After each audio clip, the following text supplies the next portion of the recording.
Salut chers élèves, toujours dans le cadre des cours à distance, nous allons voir aujourd'hui une activité d'étude de texte. Bien sûr, on est dans une autre confrontation, cette fois-ci c'est entre Antigone et son oncle Créon. Prêtez-moi votre attention, ne vous éloignez pas et essayez de bien vous concentrer.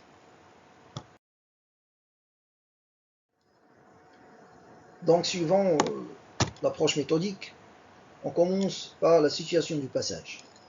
Alors, arrêté en flagrant délit, Antigone est traîné avec violence par les gardes pour comparaître devant le roi. Une fois au palais, ce dernier met ses gardes au secret, reste seul avec Antigone.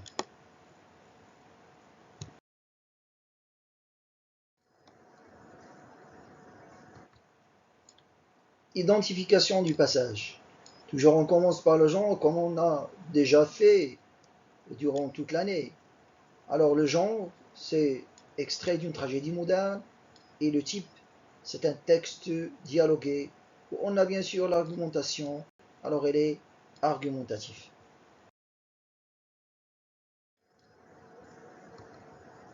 Pour aborder cette lecture, on doit mettre des hypothèses. Alors les hypothèses de lecture, on a deux questions. Comment est le caractère de Créon et de sa nièce, c'est-à-dire Antigone? La deuxième hypothèse, qui est bien sûr une forme interrogative, comment est l'argumentation des deux personnages? C'est ce qu'on va voir dans les axes de lecture.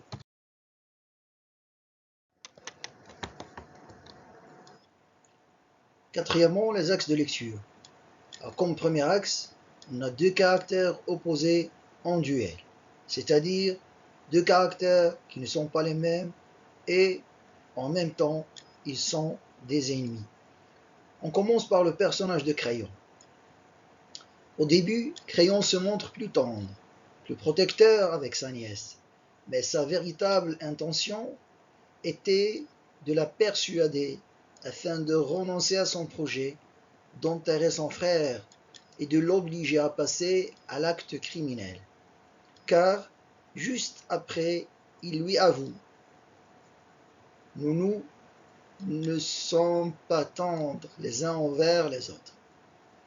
Et se montre brutal, prenant même du plaisir à faire souffrir Antigone, en disant bien sûr: moi je suis plus fort comme ça, et j'en profite.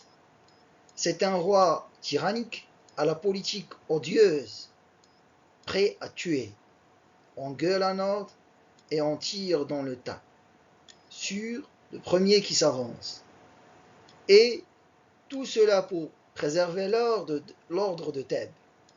Son sadisme reflète plutôt aussi dans les tortures pratiquées: arracher les cheveux, couper la langue, tirer les membres, mais aussi dans l'exemple qu'il a choisi pour terroriser le peuple de Thèbes et entraver toute tentative de rébellion. Pour que les brutes que je gouverne comprennent, il faut que cela pue le cadavre de Polynice dans toute la ville pendant un mois. Il justifie ses actes par le devoir du métier. C'est le métier qui le veut, et la situation instable du pays qui présente comme une barque qui risque de couler par temps de tempête, alors qu'il est le capitaine qui essaye de redresser la barre de son bateau.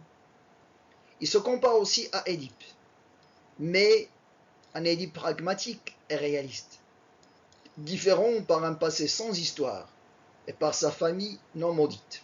Bref, il essaie toutes les stratégies pour éviter l'inévitable, c'est-à-dire la fatalité, mais en vain, c'est-à-dire son résultat. Il avoue même ses faiblesses. Oui, j'ai peur. Son hésitation. Tu vois dans mes yeux quelque chose qui hésite.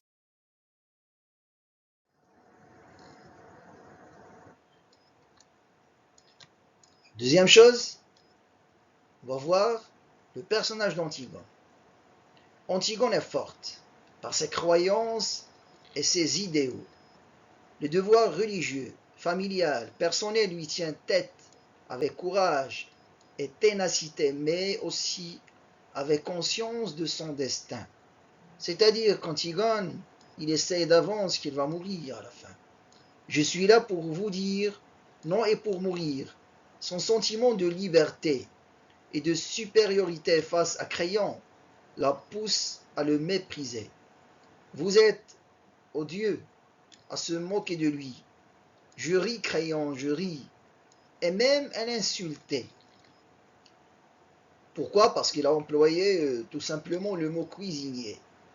Sa politique lui paraît odieuse. Ses exigences inacceptables vont nécessiter vos pauvretés, vos pauvres histoires. Et elle avoue être plus reine que lui malgré sa peur et sa faiblesse. Après avoir présenté l'argument religieux et familial, Antigone met en avant ses objectifs personnels. Pour moi, révélant ainsi son besoin de tranquillité et de paix, son désir de pureté dans un monde meilleur sans péché, auprès de sa famille et surtout de son père.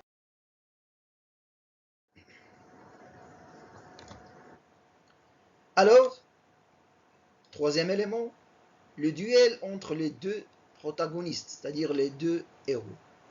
Dans ce duel, nous avons affaire à deux personnages forts et complexes. Créon essaie de se justifier en expliquant sa politique. De son côté, Antigone annonce l'objectif à la motivation de son acte. À chaque justification de Créon, Antigone a une réponse et semble déterminée à aller jusqu'au bout, vers son destin. Certes, lorsque Créon lui raconte l'histoire sordide de ses deux frères traîtres, comploteurs et assassins, elle semble effondrée, perdante de toute croyance et de toute illusion. Elle était sur le point d'abandonner son projet et de regagner sa chambre quand Créon commet l'erreur de lui parler du bonheur. C'est en ce moment qu'Antigone reprend le dessus, devient méprisante, ironique, dure et intransigeante. Face à elle, Créon perd son autorité, c'est-à-dire elle est parfois faible devant sa nièce. Sa vanité, son orgueil, son statut et le respect de lui-même. Et le compare à son adolescent de 15 ans, à un chien, à un cuisinier, et il fait dégager la laideur.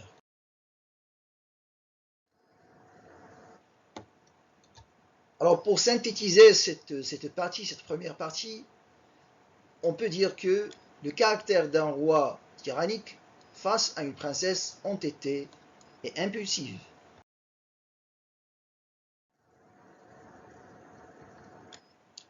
Axe numéro 2, sous le titre de une argumentation pertinente.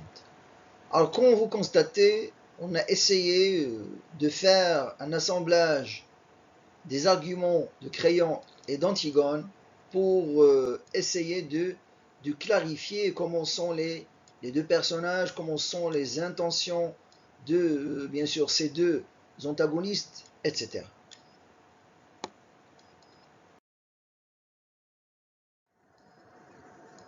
Alors, on passe à la synthèse partielle.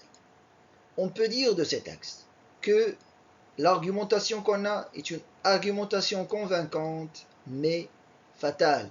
Alors, d'où vient sa fatalité? C'est bien sûr de la mort d'Antigone, de son destin qui est déjà scellé dès les débuts de l'intrigue.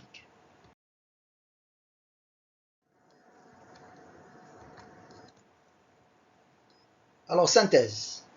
Face à une pression tantôt gentille, tantôt autoritaire, Antigone démontre sa croyance absolue à un devoir sacré. Et bien sûr, l'expression devoir sacré, on fait référence à l'enterrement de Polynice. Face à un roi tyrannique, sans clémence, et à un oppresseur fortement inconscient.